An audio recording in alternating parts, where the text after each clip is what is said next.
explain what exactly will be agreed by the UK and Norway now on an annual basis? Because there is part of the fishing system which will also involve a three-way deal, if you like, between involving the EU as well.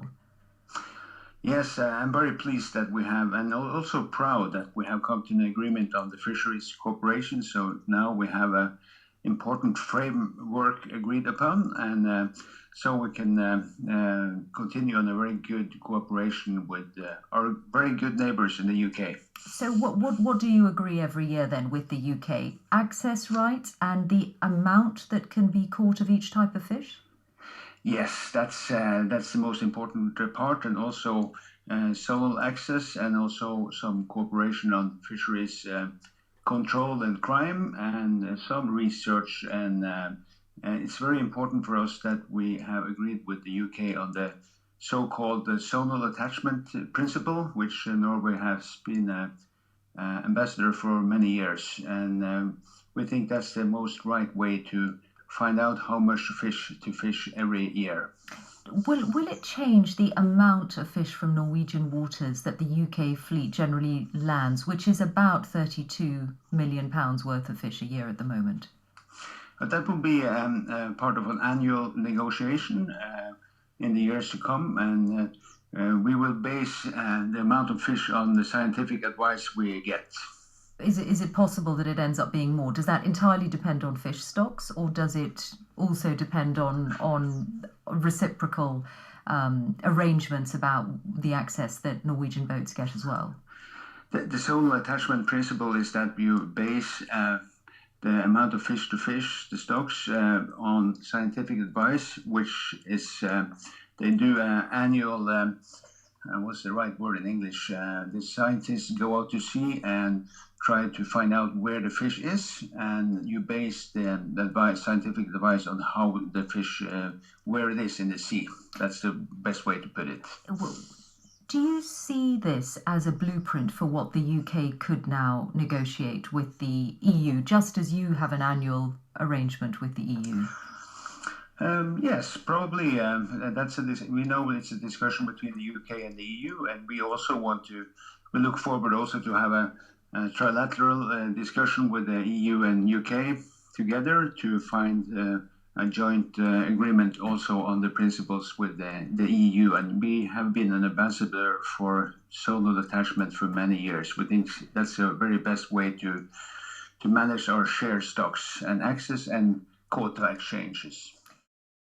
Lord Frost, the UK's negotiator, has called this Norwegian deal a crucial step forward. Could it, in your view, be a blueprint now for what happens with the EU? Absolutely. I think it's important to understand that what the EU currently has and has had for 40 years is exactly what we're seeking with the EU now. In some respects, what's been agreed now in the framework agreement is just the normal way that coastal states behave to each other, cooperate on fish stocks, on managing fish stocks in a sustainable way. Annual negotiations, decisions based on and informed by science, quota shares that reflect the resources in the respective waters. That's the zonal attachment that the Norwegian Fisheries Minister has just referred to. And of course, access arrangements to fish in each other's waters are agreed in the context of those annual negotiations. So absolutely, we see it as a blueprint and the normal way that coastal states behave towards each other. And yet it has been an ongoing sticking point. And what we are now hearing, what is being reported from the EU-UK talks, is that the UK is offering a 3-year transition period for European fishing fleets so that you could phase down over the next 3 years from the current system to a future system. What do you think of that?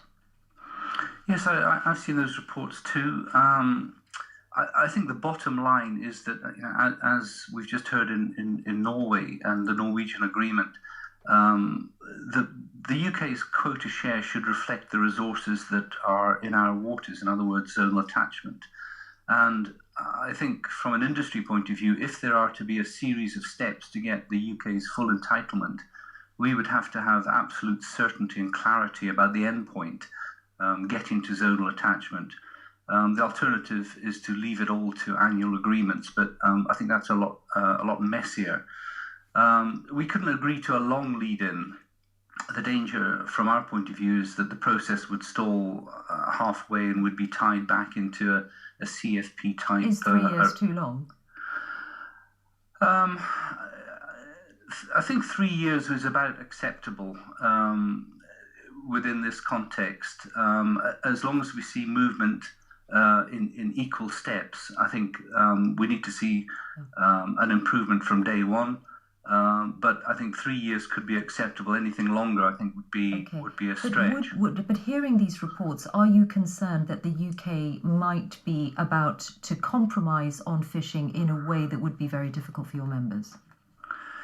I don't have that expectation. I think that the commitments that have been given right from the top of the UK government to deliver on fishing would be very, very difficult.